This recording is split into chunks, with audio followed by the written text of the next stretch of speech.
Hi traders, and welcome to this introductory video on the Elliott Wave Principle.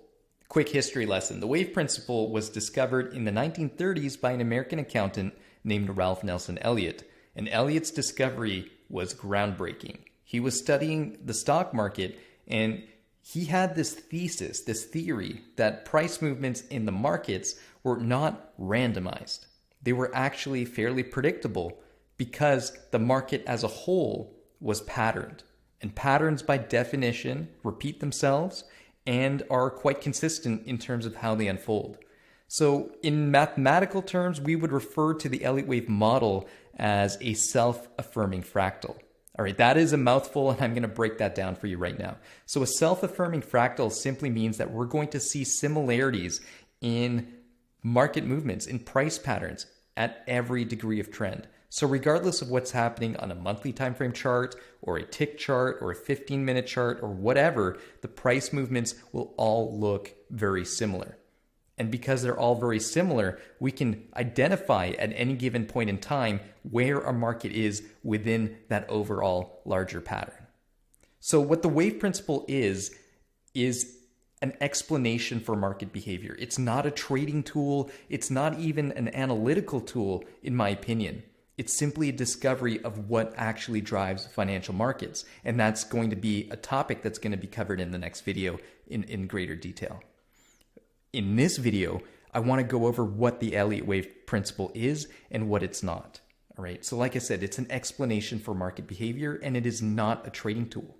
But once we understand something, once we have an explanation for why something behaves the way it does, we can start building parameters around that. Parameters to help us with analysis and parameters to help us with trading.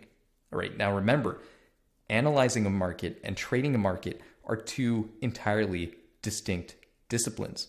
Analysis is entirely focused on a mastery of observation. Trading, on the other hand, is largely a mastery of the self. So what we have in front of us here in my trading view screen here is an idealized line diagram of a complete Elliott wave cycle. All right, full of all the fractal, we go down to a few different degrees of trend here, and you can see the fractal nature of the market. All right, before I dive into breaking down this idealized line diagram of the full Elliott wave cycle, I want to explain one of Elliott's core discoveries as it regards to market behavior. So what he discovered is that the market is either trending or it is correcting that trend. So there are two broad types of market behavior: trending behavior and corrective behavior. That's an incredibly important concept to understand, because once you understand that concept, it makes trading so much easier. It makes analysis so much easier, because once we can identify the trend, it becomes possible to identify what kind of market action we can expect as a result of that. And we can identify where the risk-reward parameters are most favorably skewed, either against the trend or with the trend. And more often than not, the best risk-reward opportunities are aligned in the direction of the greater trend. Okay, so motive waves are the kinds of waves that make up the direction of the greater trend. And corrective waves, as you might have guessed already, are the kind of waves that move against that greater trend. All right, so what is a wave? If we get down to the very basics, you've heard me say the wave principle. You've probably heard of Elliott Wave Theory, at least in passing before. So what are waves? Waves are simply the manifestation of buying and selling behavior on a price chart. So if you're looking at a price chart, whether it's a line chart or a candlestick chart, it doesn't really matter. All that movement, up and down, sideways, it can be characterized as waves. All right. And once you stitch together those waves, you get a complete pattern. Okay, so now let's break down this diagram that we have in front of us here. So starting at the largest degree of trend, we have this big one with a circle around it. All right, that assumes we combine all these waves on the left-hand side of the chart here. All these waves here, we can combine them and we get that wave one. All right, that is our main trend. So I'm going to just draw a vertical line here. You can see this vertical line separating the left and right sides of the chart. So everything to the left of this vertical line is part of that circle wave one. And everything on the right-hand side of the chart, which is our corrective sequence is made up, all of that together makes up our circle wave 2, which ends here. All right, so everything to the left of that 1 is part of a motive wave, specifically an impulse wave. There are 2 types of motive waves, and we'll get into that a little bit later on. So we have impulse waves and diagonals. And don't worry, we're going to cover all that detail. This is really just meant to be an overview, a short little overview of the video to introduce you guys to the wave principle. All right, so we have our motive wave, which has taken the shape of a classic impulse on the left-hand side of the chart, and we have everything on the right-hand side of that circle number 1, a corrective wave to make up wave 2. Okay, so we can see that within the circle wave 1, we have in parentheses waves 1, 2, 3, 4, and 5. And we can see that each waves 1, waves 3, and waves 5 are all themselves made up of waves 1, 2, 3, 4, 5. This just reinforces the fractal nature of the market, kind of like Russian nesting dolls, where you open one doll and then you open the next one and there's a slightly smaller doll inside of it, and on we go. And it's the exact same thing with financial markets. Remember, all that buying and selling pressure resolves in price waves, and those waves resolve in an Elliott wave cycle. So the key for both analysis and trading is to discover where we are in that overarching pattern at any given point in time. Once we can identify that, we can predict what's going to happen next, more often than not. Okay, so one of the things that a lot of traders worry about, or that I'm worried about when I see traders using the wave principle, is if you apply the wave principle incorrectly, it's like using a chainsaw and not knowing what you're doing. What's going to happen? You're going to get seriously hurt. You're going to cut off an arm or a leg and you're going to bleed to death. All right. So if you don't know how to use the wave principle, if you don't know how to use the tool, don't use it. Don't use it until you develop proficiency. And how do you develop proficiency? By getting by practicing on your own and having your work checked by an expert and getting the reps in. That is the key to progress. That is the key to proficiency and then to mastery. Okay. All right. So just breaking down these waves. Sorry for going off on a little tangent there. So we can see wave 1 in parentheses has its own 1, 2, 3, 4, 5 wave structure. Wave 3 has its own 1, 2, 3, 4, 5 wave structure. Wave 5 has its own 1, 2, 3, 4, 5 wave structure. All right. Waves 2 and 4 have their own 3 wave structures known as ABC. Okay, so we can see that we've got letters and we've got numbers. The numbered waves refer to waves that move in the direction of the overall larger trend.